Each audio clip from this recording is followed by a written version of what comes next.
బాగున్నారా?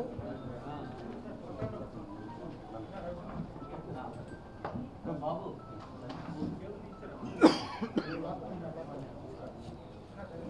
కొంచెం ఎక్సైటెడ్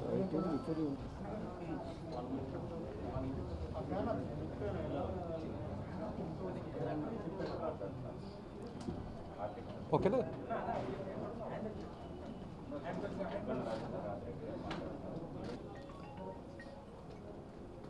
ఇదివరకే గౌరవ ముఖ్యమంత్రి గారు కమర్షియల్ ట్యాక్సెస్కు సంబంధించిన శాఖ బాధ్యతలు అప్పచెప్పిన తర్వాత మొట్టమొదటిసారిగా మన ఆంధ్రప్రదేశ్ రాష్ట్రంలో కమర్షియల్ ట్యాక్సెస్ ఏదైతే డిపార్ట్మెంట్ ఉందో స్ట్రక్చర్ ఏ విధంగా ఉంది అని చెప్పి అర్థం చేసుకునేదానికి ఒక మీటింగు కండక్ట్ చేయడం జరిగింది. మన special chief secretary revenue commercial taxes Shri Rajat Bhargava IAS garu, అదేవిధంగా chief commissioner commercial taxes Ravishankar Narayana garu IRS, అదేవిధంగా వివిధ కమిషనర్సు, అడిషనల్ కమిషనర్సు, జాయింట్ కమిషనర్స్తో మన వాణిజ్య పనుల విభాగం అనేది ఏ విధంగా స్ట్రక్చర్ ఉంది కింద ఫీల్డ్ స్థాయి నుంచి అని చెప్పి ఒకసారి టోటల్గా పరిశీలించడం జరిగింది. కొంతమంది ముఖ్యమైన అధికారులందరూ కూడా ఏ అధికారులు ఏమేం బాధ్యతలు నిర్వహిస్తూ ఉన్నారని చెప్పి కూడా మరి చూడడం జరిగింది. వాటితో పాటు కొన్ని అంశాలు కొద్దిగా బ్రాడ్గా కూడా ఒకసారి డిస్కస్ చేయడం కూడా జరిగింది. ఉదాహరణకు మన డీలర్ బేస్ ఏదైతే ఉందో డీలర్ బేస్ ఏ విధంగా ఉంది అనేది ఒకసారి డిస్కస్ చేయడం జరిగింది.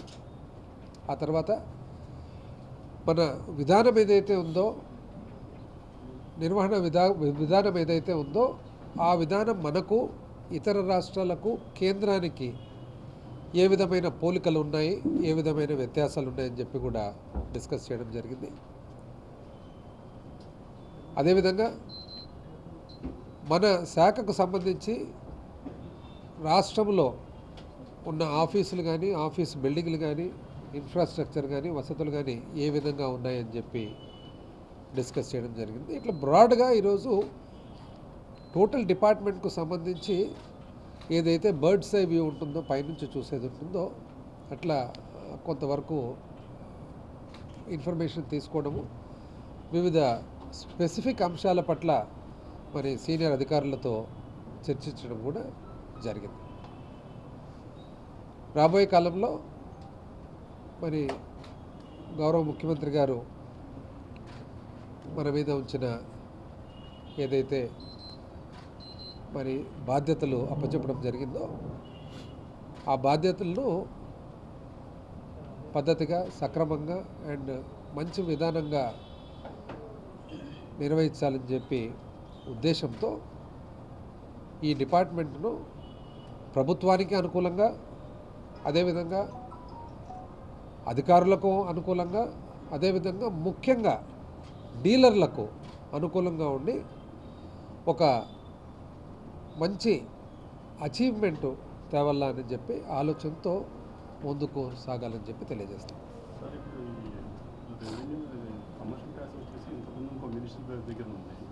ఇప్పుడు అట్లాగే అంతకుముందు స్టాంప్స్ అండ్ రిజిస్ట్రేషన్ డిపార్ట్మెంట్ కూడా సిఎస్ గారి దగ్గర ఉంటే దాన్ని మీకు ఇచ్చి మళ్ళీ వెనక్కి తీసుకున్నారు. దీన్ని మళ్ళీ ఇప్పుడు ఇచ్చారా? దేనికంటే పర్పస్ ఏంటి? What reason?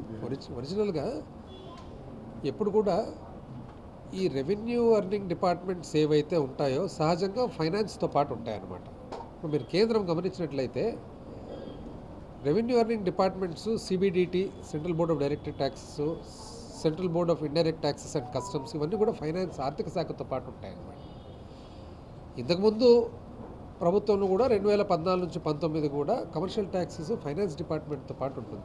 అంతకుముందు రోషయ్య గారు ఉన్నప్పుడు కూడా కమర్షియల్ ట్యాక్సెస్ ఫైనాన్స్ డిపార్ట్మెంట్తో పాటు ఉండేది. ఎందుకంటే ఈ సినర్జీ, ఆ రెండు డిపార్ట్మెంట్లకు, ఆర్థిక శాఖకు, రెవెన్యూ అర్నింగ్ డిపార్ట్మెంట్స్కు జనరల్ కూడా మోర్ సినర్జెటిక్ ఉంటుందన్నమాట.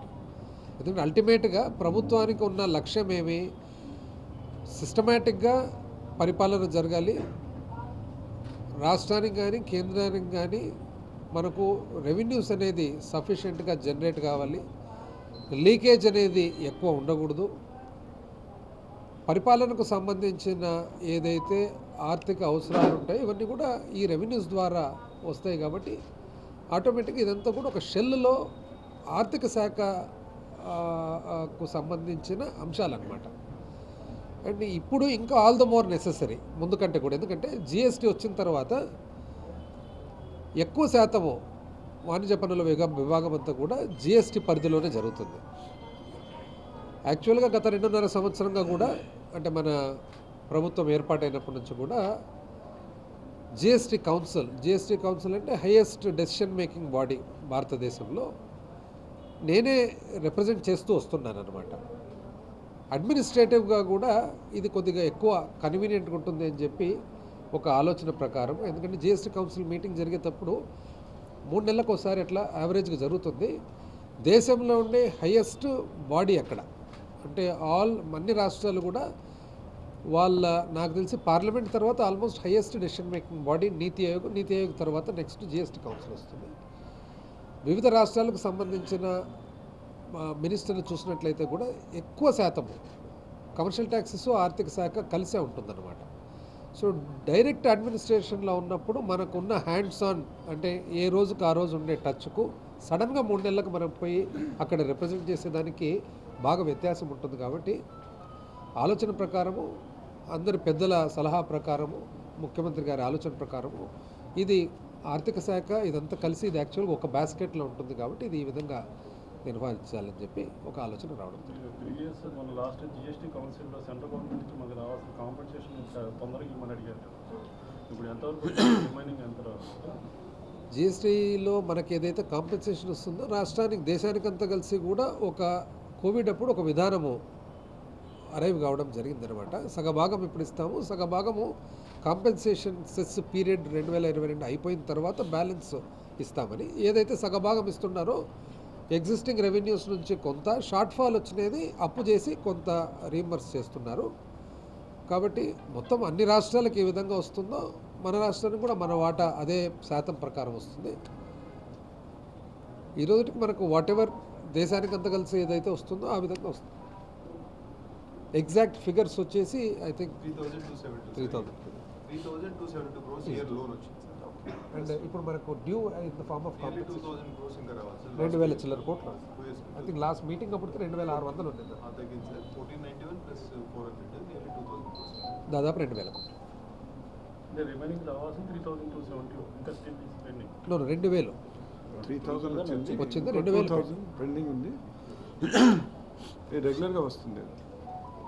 Sir, related to SDC, there is now a controversy going on about the governor's name being included in that guarantors agreement and all that. He has written a letter to the government. No, basically now this is something that is actually the genesis is political motivation. రాజకీయంగా motivate చేసి దాన్ని ఏదో రాజకీయంగా దీన్ని చేయడం తప్ప ఏదైనా కానీ ఏ నిర్ణయం కూడా గవర్నర్ పేరు మీదనే జరిగేది. ఏ జీవో వచ్చినా గవర్నర్ పేరు మీద జరిగేది. ఏ ప్రభుత్వ నిర్ణయం కూడా గవర్నర్ పేరు మీదే జరుగుతుంది తప్ప అది వేరే ఎవరి పేరు మీద జరగదు. ఇన్ ద నేమ్ ఆఫ్ గవర్నరే కదా, ఏది చేసినా కూడా ఇన్ ద నేమ్ ఆఫ్ గవర్నరే జరుగుతుంది. అదేం సపరేట్గా ఒక ఈ పర్టికులర్ కార్యానికి మాత్రము ఇంకొక ఆఫీసర్ పేరో ఇంకొక మంత్రి పేరో లేకుంటే ఇంకోరో పేరో తీసుకోరు కదా. ఏది పరిపాలన జరిగినా కూడా ఇన్ ద నేమ్ ఆఫ్ గవర్నరే. ఇంతకుముందు వాళ్ళు అడిగినప్పుడు కూడా మేము వెరీ క్లియర్గా చెప్పినాం.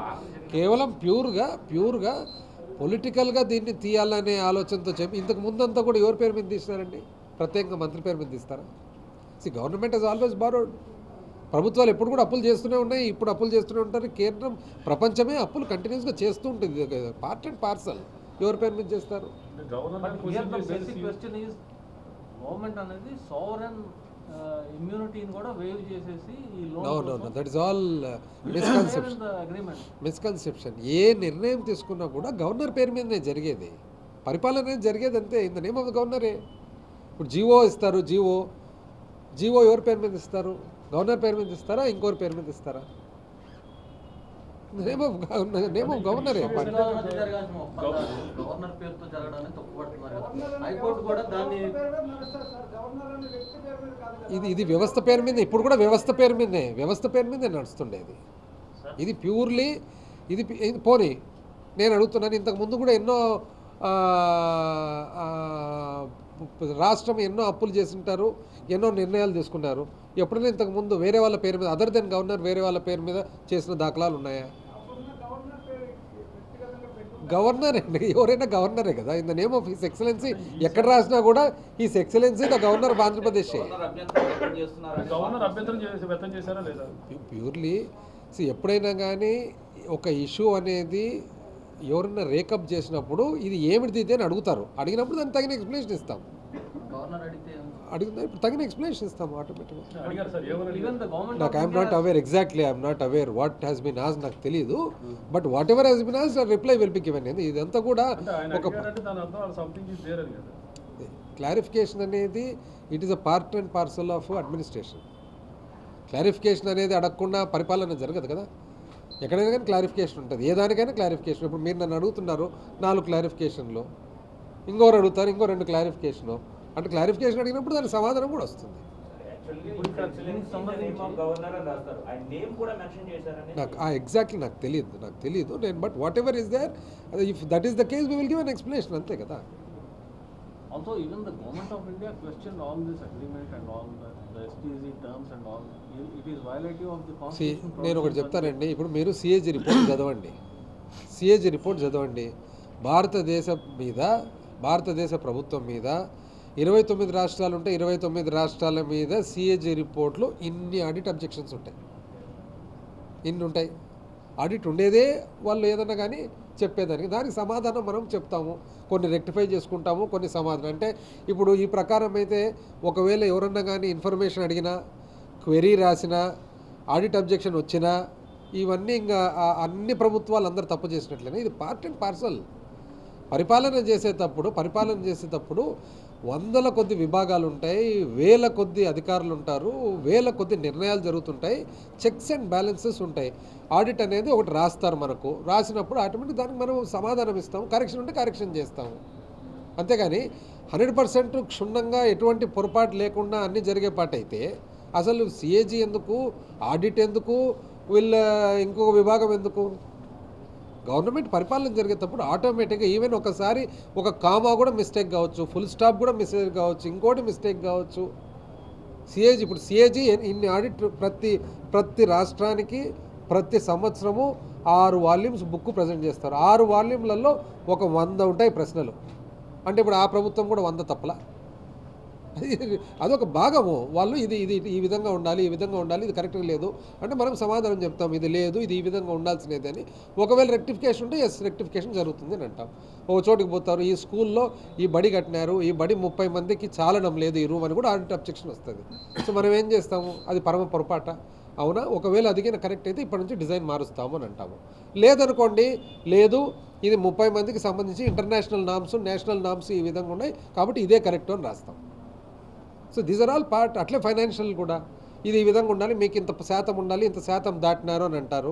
ఇంత శాతం అవును. ఇప్పుడు కేంద్ర ప్రభుత్వం ఉంది, మామూలుగా ఎఫ్ఆర్బిఎం 3%, 4, 5 బై 11% వచ్చింది. ఆడిట్ అబ్జెక్షన్ రాబోతుంది. వచ్చినప్పుడు ఏం చేస్తారు? అవును, కోవిడ్ అప్పుడు గత్యంతరం లేని పరిస్థితుల్లో మామూలు కామన్ మ్యాన్ ప్రొటెక్ట్ చేసుకునే దానికి ఇంకోటి ఈ స్కీములు పెట్టాల్సి వచ్చింది, ఆత్మనిర్భర్ పెట్టాల్సి వచ్చింది, దేర్ ఫోర్ అప్పు చేయాల్సి వచ్చింది, దేర్ ఫోర్ 11% పోయింది అని రిప్లై రాస్తారు.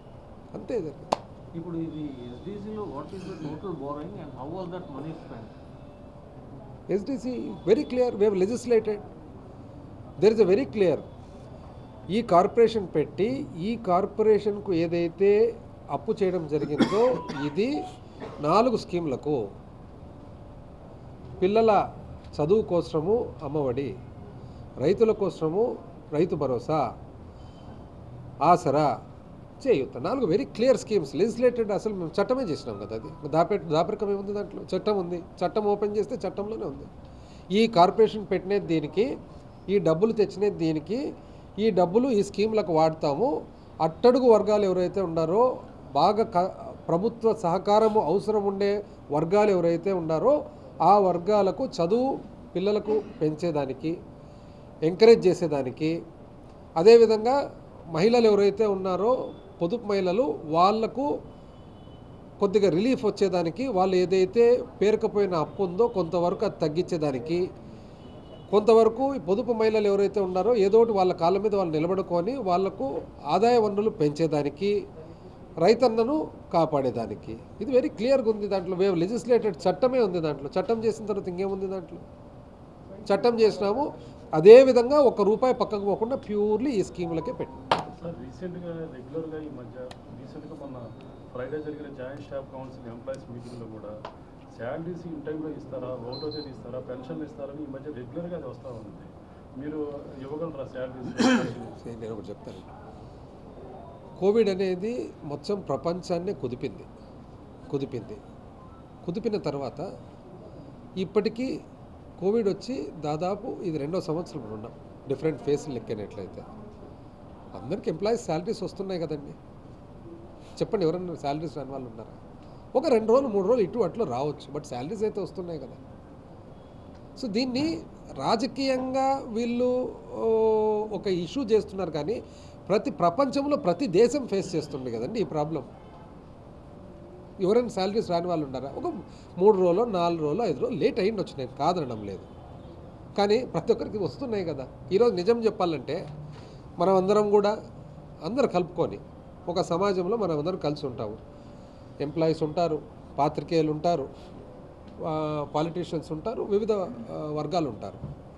కోవిడ్ వచ్చినప్పుడు ఇప్పుడు ఒక పళ్ళు అమ్ముకునే వాళ్ళు ఉంటారు, బండిలో మండి బయటికి తీసుకొని పోయి పండ్లు అమ్ముకునే పరిస్థితులు కూడా ఉండడం. ఒక కిరాణం అంగడి వ్యక్తి ఉంటారు, అంగడి ఓపెన్ చేసుకునే పరిస్థితి లేవు కొన్ని నెలలు.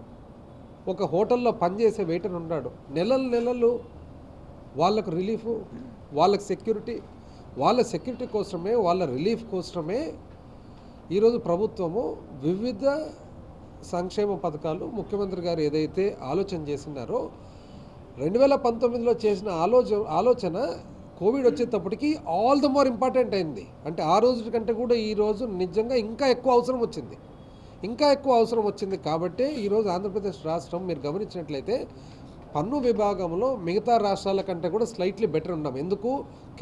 మనీ అనేది ఇన్ఫ్యూజ్ అయింది పబ్లిక్లోకి. ఏ పరిస్థితుల్లో ఇన్ఫ్యూజ్ అయింది? ఎవ్వరు అంటే నేను చెప్పినట్లు అరటిపండ్లు అమ్ముకునే వ్యక్తి కూడా బయటికి బండి తీసుకుపోలేని పరిస్థితి, ఆయన కుటుంబం ఎట్లా జరగాలి? ఒక హోటల్లో పనిచేసే వెయిటరు బయటికి పోలేని పరిస్థితి ఎట్లా జరగాలి? ఒక మెకానిక్ బయటికి పోలేని పరిస్థితి ఎట్లా జరగాలి? మరి వీళ్ళందరితో పోల్చుకుంటే ఒక 2 రోజులు 3 రోజులు లేట్ అయ్యిండొచ్చు. నేను లేట్ కావాలని నేనైతే అన్ను, లేట్ అయ్యిండొచ్చు. మనకు కూడా ఒక విశాల హృదయంతో ఆలోచన చేసినట్లయితే మళ్ళీ వాళ్ళ పరిస్థితి. ఇప్పుడు ఈరోజు ఒక సోషల్ కాల్, ఒక బాధ్యత మనం తీసుకోవాల్సిన నిర్ణయం. ఆ రోజు అమౌంట్ లేకుంటే అసలు ఆ రోజు భోజనానికి కూడా డబ్బులు లేవు అనే పరిస్థితుల్లో ఉండేవాళ్ళు ఒకవైపు ఒక 2 రోజులు లేటు. మీరు చెప్పండి, ఏది మీరు ప్రయారిటీ కింద తీసుకుంటారు? మీరే చెప్పండి. గుండె మీద చేసుకొని ఎవరికి ఫస్ట్ ప్రిఫరెన్స్ ఇస్తారు చూడండి. అట్లని చెప్పి ఎవరికన్నా ఇవ్వకుండా పోవడం జరిగింది? ఎవరికి జరిగింది? దాన్ని ఈ ప్రతిపక్షము తీసి ఒక పెద్ద ఇష్యూగా దాన్ని క్రియేట్ చేసాం. నిజం చెప్పాలంటే ఎంప్లాయీస్ కూడా నాతో ఎంతోమంది ఎంప్లాయీస్ మాట్లాడినారు, సరే ఏం పర్వాలేదు సార్, ఒక 3 రోజులు 4 రోజులు లేట్ అవుతుంది, ఇంకా సహజం, ఇవన్నీ కష్టాలు ఉన్నప్పుడు మనమందరం కూడా కలిసి కట్టే కదా మనం బోట్లో ఇది చేసేది. వాళ్ళు అన్నారు పాపం, ఎంప్లాయీస్ నుంచి ఎటువంటి ఇది లేదు పాపం, నాతో ఎంతోమంది చెప్పినారు. అయితే ప్రతిపక్షాలు ఇది లేట్ అయింది, అది లేట్ అయింది.